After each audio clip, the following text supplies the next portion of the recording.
You might remember a time, or perhaps you only now begin to imagine, when everything that you thought was fixed starts to shift. And as it shifts, it softens. And as it softens, it opens. And maybe it's unclear whether you're forgetting to remember or remembering to forget. What it's like to hold back your truth, to feel the need to protect, to withdraw, to reject, as if their shape, their face, their flaws had anything at all to do with what's true for you. But isn't it strange how what you feared would rub off on you was never really them, but a reflection of parts of you that you hadn't yet loved into wholeness? Maybe there's something profound in that confusion, because confusion, like a key, unlocks the old rigid doors of certainty. You see, when you judge the world, you judge yourself. But imagine now, as if you're slipping into a new dimension. With every person you meet, there's a mirror, a mentor, a messenger, reflecting your strength, revealing your hidden gifts, reminding you how powerful you are when you choose to see. Now picture a room with hundreds of faces, some sad, some joyful, some disfigured by life, some glowing with youth. Instead of shrinking, you expand. Instead of resisting, you open. Because you now realize everyone is a fragment of you waiting to be welcomed home. You're strong enough to meet the world without needing to hide. You're safe in your own energy, unshakable in your truth. And those old stories, the ones that whispered, if I engage, I'll be tainted. If I let them in, I'll be corrupted.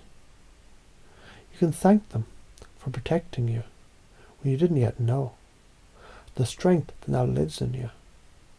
You used to think, only surround yourself with those who are better than you. Now you know there are no better people.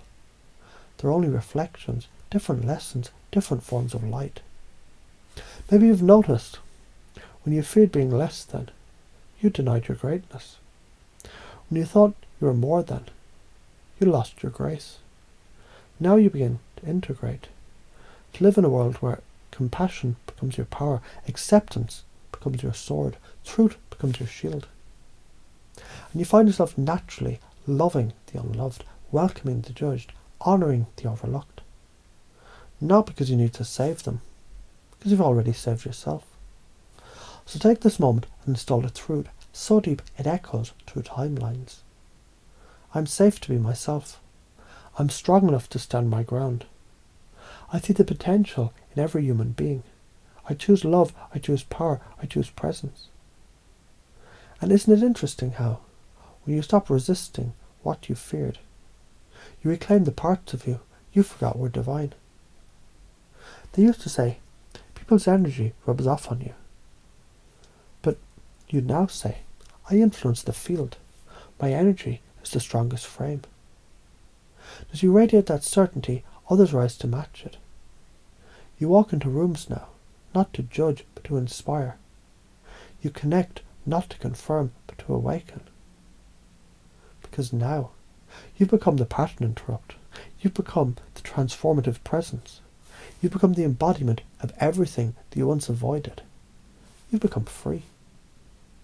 As this freedom settles deep into your cells, as the old code dissolves and the new installs, you might notice, without even needing to try, you've already begun to live as the person you're always meant to be.